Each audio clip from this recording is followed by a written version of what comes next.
ህብረ ብሔራዊነት ስንል አንድ ሀገር እንደ ሀገር አንድ አይነት አመለካከት፣ አንድ አይነት እምነት፣ አንድ አይነት እሳቤ ሊኖረው አይችልም እንደ ሀገር ማለት ነው። ኢቭን አንድ ህዝብ አለን የሚሉ አንድ ኤትኒክ ግሩፕ አንድ ብሔር አለን እንኳን የሚሉ ነገሮች ብዝሃነት ያለ ነው ማለት ነው።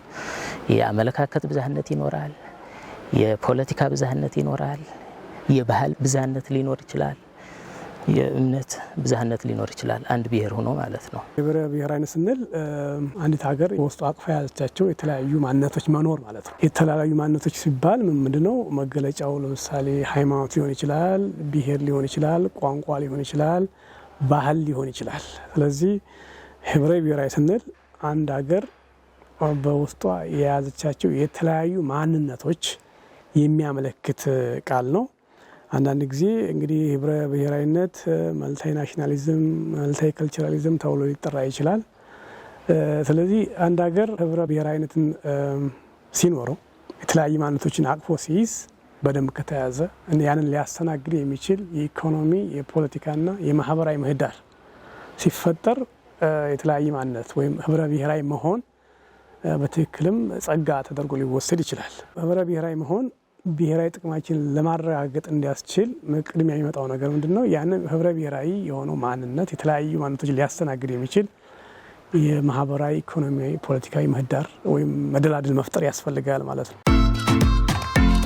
ብሔራዊ ጥቅም ማለት አንድ ሀገር እንደ ሀገር ሊያሳኩ የሚፈልጉት የውጭም ሆነ የሀገር ውስጥ ጉዳይን በተመለከተ ዋና አንኳር የሀገር የህልውና ጉዳይ፣ የኢኮኖሚ ጉዳይ፣ የደህንነት ጉዳይ እንዲሁም ሌሎች ጉዳዮችን ጠቅልል አድርጎ የያዘ ጉዳይ ነው ማለት ነው ብሔራዊ ጥቅም ማለት። ብሔራዊ ጥቅም ለማረጋገጥ ህብረ ብሔራዊ የሆነች ሀገር ወይም ብዝሃነት ያላት ሀገር ከሆነች መጀመሪያ በነዛ በተለያዩ ማንነቶች መካከል ትስስር መፍጠር የአንድ ሀገር ግንባር ቀደም ሚናው በህዝቦች መካከል ወንድማማችን መፍጠር፣ እህትማማችን መፍጠር፣ ትውውቅ እንዲኖር ማድረግ፣ የሚያሳስሯቸው ነገሮች መፍጠር። የጋራ ቤት ስለሆነ የሚሰራው የጋራ ቤት ሁሉንም ያቀፈ እንዲሆን መስራት ያስፈልጋል።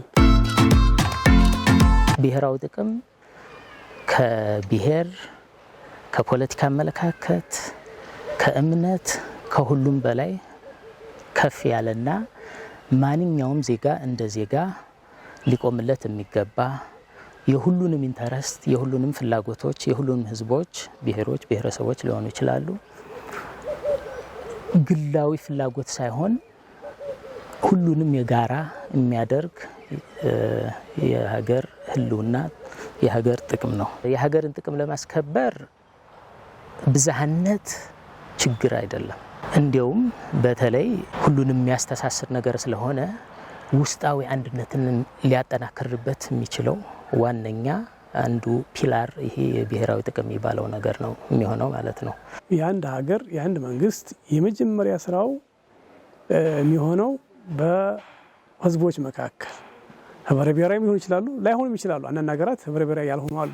በተለይ እንደ ኢትዮጵያ ያሉ ብዝሃ ማንነት ያለባቸው ሀገራት ትስስር ላይ መጠንከር አለባቸው፣ ትስስር ላይ መስራት አለባቸው፣ ትውውቅ ላይ መስራት አለባቸው። ይሄ በእርግጥ አጭር ጊዜ ፕሮጀክት ላይሆን ይችላል፣ የረጅም ጊዜ ፕሮጀክት ነው። ከመለያየት ይልቅ አንድነትን ሊያሰፍን የሚችሉ ፕሮጀክቶችና አሰራሮች፣ ፖሊሲዎች መቅረጽ የሚያስፈልጋቸው ይመስለኛል። አንድ ሀገር ኢፌክቲቭሊ ብሔራዊ ጥቅሙን ለማስጠበቅ ከፈለገ ውስጣዊ አንድነቱ በደንብ መጠናከር መቻል አለበት ማለት ነው። ህብረ ብሔራዊ አንድነቱ ሊጠናከር ይገባል ማለት ነው።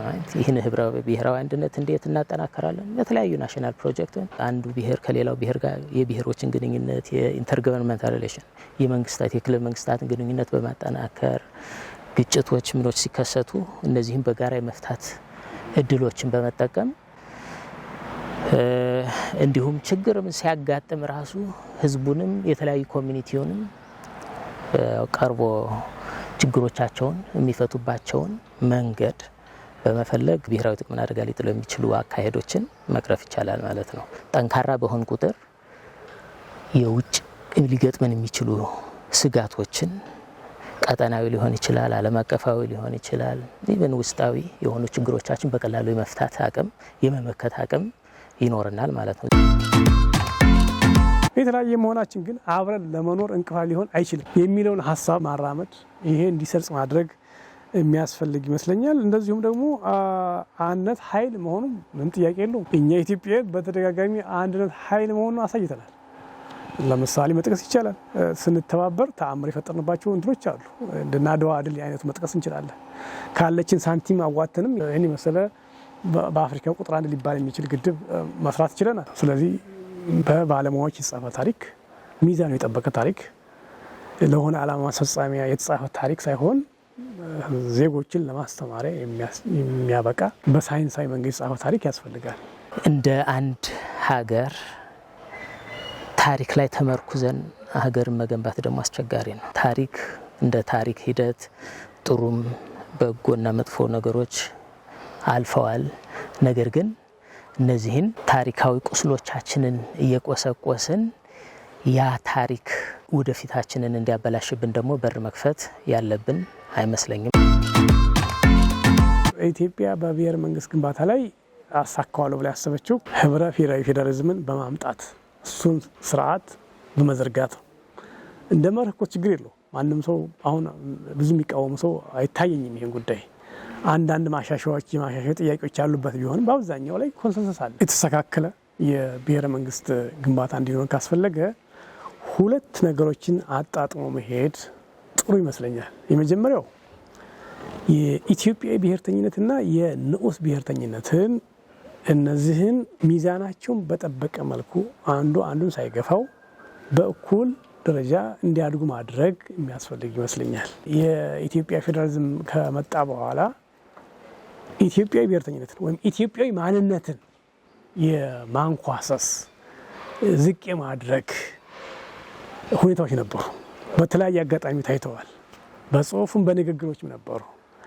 ከዛ ይልቅ የብሔር ማንነትን ከፍ አድርጎ ማየት፣ የኢትዮጵያ ብሔርተኝነትን እንደዚሁ እንደ ጭቆና አይዲዮሎጂ የመፈረጅ የብሔር ወይም ንዑስ ብሔርተኝነትን ግን እንደ ነፃ የማውጫ መንገድ ማየት ሁኔታዎች ነበሩ። ግዙፍ የሆነ ኢኮኖሚ ያለው ሀገር የባህር በር ያስፈልገው ነበር። ለልማት ብቻ ሳይሆን ለሴኪዩሪቲው ራሱ ለደህንነቱ ራሱ እኮ ያስፈልገዋል። የባህር በር ስንል እንደ ተራ ነገር ሸቀጥ እንደ ማስገቢያና እንደ ማስወጫ በር ብቻ የሚታይ ነገር አይደለም። ከዛ በላይ እንደሆነ ዘርፈ ብዙ ጥቅም እንዳለው ከሀገር ሕልውና ጋር የተያያዘ እንደሆነ የዘርፉ ምሁራን በደንብ አድርገው አጽንኦት ሰጥተው ይጽፉበታል። ስለዚህ ኢትዮጵያ ለደህንነቷም ለእድገቷም ስለሚያስፈልጋት የባህር በር መጠየቋ ጤናማ ነው። ሲጠየቅም የኖረ እኮ ነው። በመንግስት ደረጃ የማይጠይቅ በምሁራን በፖለቲከኞች ደረጃ ግን ይጠየቅ የነበረ ጥያቄ ነው። አሁን መንግስት ጥያቄ ሆኗል። መንግስት ጥያቄ ሆኖ ሲመጣ ትውልዱም አብሮ መጠየቅ አለበት። እኔ እንደውም በአሁኑ ሰዓት በዚህ ጉዳይ ላይ ዩኒቨርሲቲዎች ኮንፈረንስ ቢያካሄዱ፣ ወርክሾፕ ቢያካሄዱ፣ ዲስኮርሱ እንግዲህ ብዙ የጻፉ ብዙ ያነበቡ ሰዎች አሉ። የባህር በር ጉዳይ ላይ ሀሳብ የማናት ብዙ የጻፉ ሰዎች ነበሩ። የተለያዩ ጽሁፎችን ያበረከቱ ሰዎች አሉና እዛ ላይ ይሄ አጀንዳ አሁን መነሳቱ ከነ ዓላማው ጭምር ዩኒቨርሲቲ እንግዲህ ዩኒቨርሳል ኖሌጅ የሚንሸራሸርበት እስከሆነ ድረስ ወርክሾፕ፣ ኮንፈረንስ እየተካሄደ የጋራ አመለካከት የጋራ አቋም እንዲኖር መስራት አስፈላጊ ነው። ወደቦቻችንን የማግኘት እድሉ ኦልሞስት ለ40 ዓመታት ያህል የባህር በራችንን ስንጠቀም ኖረናል ማለት ነው። ነገር ግን ያው ከኤርትራ መገንጠል በኋላ የባህር በር አክሰሶቻችን ያው ሪስትሪክት ሆነዋል፣ ተመልሰን ላንድ ሎክድ ሆነዋል ማለት ነው። ላንድ ሎክድ መሆናችን እንግዲህ ያው በነበረው እንግዲህ ታሪካዊ ሂደት የነበረው የሽግግር ጊዜ መንግስት ምናልባት የኢትዮጵያን የባህር በር የማስጠበቅ መብት አክሰስ መብት በነፃ የመጠቀም የባለቤትነት መብት ማስከበር የሚቻሉ ብዙ እድሎች ብዙ አማራጮች የነበሩበት ሁኔታ አለ። የባህር በር ለማግኘት ቅድሚያ ሊሰጠው የሚገባ ሰላማዊ መንገድ ነው። ሰላማዊ መንገድ፣ ዲፕሎማሲያዊ መንገድ፣ ከጎረቤቶቻችን ጋር ያለን መልካም ግንኙነት፣ በዛ መልኩ የባህር በሮቻችንን የምናገኝበት መንገድ ሊኖር ይገባል የሚል አመለካከት አለኝ። ምክንያቱም ምንድን ነው እንግዲህ እንደምናየው ጅቡቲም ትሁን ኤርትራም ትሁን ሶማሊያም ትሁን ሰፊ የሆነ የባህር በር ያላቸው ሀገራት አብዛኛው ኢኮኖሚያዊ ጥቅማቸው ከኛ ጋር የተሳሰረ ነው፣ ከኢትዮጵያ ጋር የተሳሰረ ነው። ያን ኢኮኖሚያዊ ጥቅማቸውን ደግሞ ፕሮሞት ለማድረግ ጥሩ ግንኙነት ያስፈልጋል ከኛ ጋር ማለት ነው።